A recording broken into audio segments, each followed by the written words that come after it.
Lincoln. And I mean, he talks about that too, because it's in his book, about how they asked him if he was an Israeli spy or a double agent or something. Yeah. Oh my goodness. Yeah. Okay. And so he was asked about that yesterday, and he gave some, I mean, just A+ McGurkin, if you want to explain what McGurkin is, Scott. Well, McGurkin is, you guys know the words individually, you know the words, but cobbled together by some people, all these words are strung out, you have no idea what they just said. And really, you don't have to worry about that because they haven't said anything. That's called McGurkin.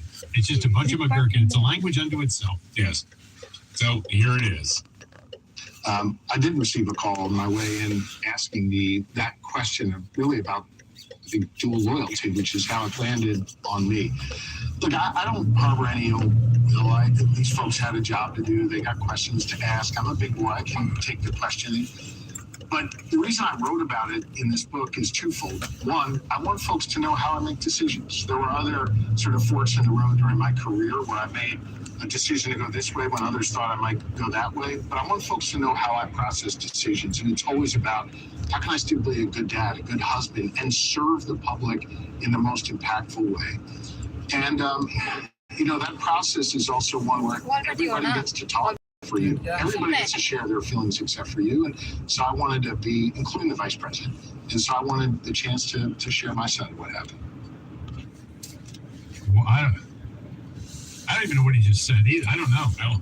I wanted people to know. I told people, because you can't come right out and say, yeah, no, her campaign, at least, the vetting team, doesn't like the Jews. You can't say, he doesn't want to say that.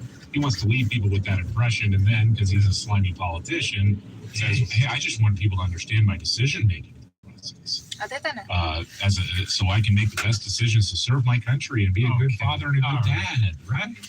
And he brought that up again because Ana Navarro whined at him about, like, why would you even write this in your book? Because this is about defeating Trump, not this. And he's like, I got books to sell, and also I want to be president someday. Again, he didn't come right out and say that, but here's that exchange. Now you're responding and rehashing it all in yours. So my question as somebody who wants to move the debate forward and who wants to see a Democrat elected to undo all the craziness and bad things that Trump has done is, what's the point?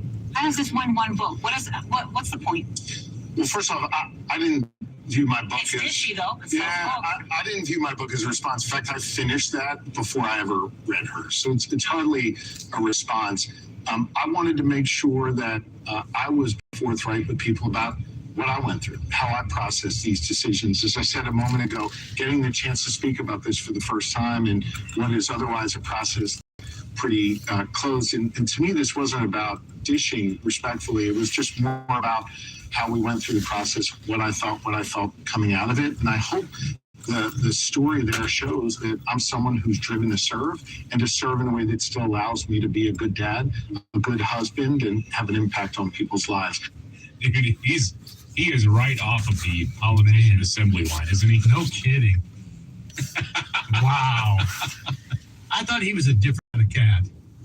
He seems to be just like everybody else. Yeah, well, he's not as ridiculous for the most part as other Democrats who are he's teetering there in the hunt. Yeah, right. I mean, he gets on there with them, and all of a sudden, I mean, sanity's not allowed on that show. So, no.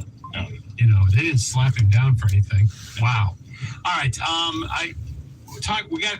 We were just talking about taxes. Tax season is upon us. Mm-hmm. By the way, you can start filing now. By the way. Yeah. Yeah, and so there's some big tax refunds coming, and I want to know if I'm eligible for any of them. I never am. So, but Scott Bessent was here to talk about. It's pretty good stuff happening. Yeah, this was on Fox News. Thank you for watching. Bye. So I can see we're probably going to have between another 100, 150 million refund. A lot of that going to working families based on the president.